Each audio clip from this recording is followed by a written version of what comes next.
నిజామాబాద్ ప్రాంతంలో సర్వసత్య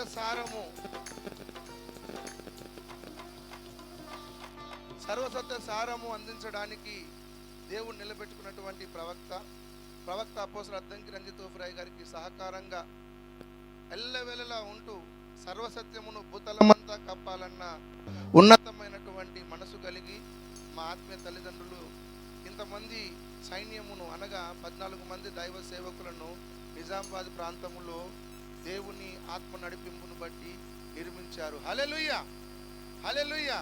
కాబట్టి ఎంత చేసినా తక్కువనే. చంద్రునికి ఒక నూలిపోగన్నట్లుగా మేము మా హృదయంలో ఉన్నటువంటి సంతోషమునంతటిని చిన్న సత్కరించాలన్నటువంటి ఉద్దేశంతో ఈ కార్యక్రమం చేస్తున్నాము. కాబట్టి అందరూ జానన్న గారు ముందుకు రావాలి, ఇక్కడ నుండి కూడా అందరూ రావాలి. పాస్టమ్మ గారు కనబడతలేరు.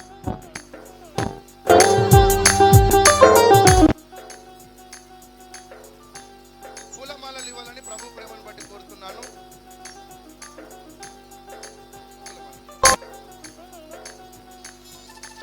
పూలమాలలు దైవ సేవకులు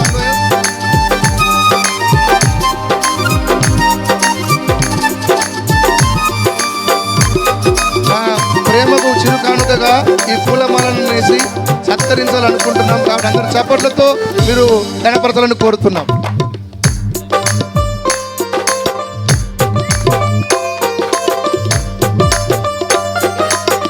సంఘ సభ్యులందరూ శాల్వాతో సత్కరించాలి.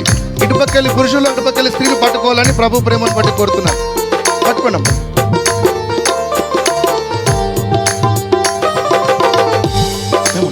మీరు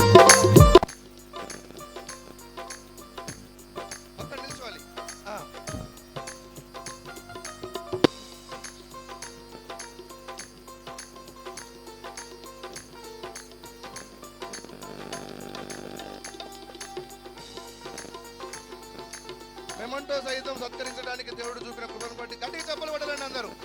హల్లెలూయా.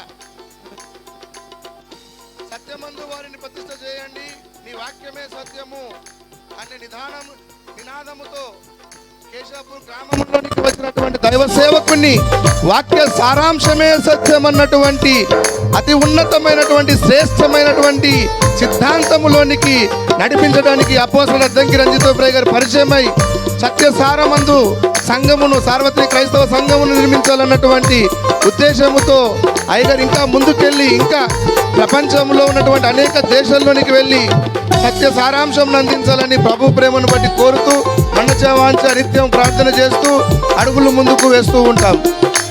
Thank you very much.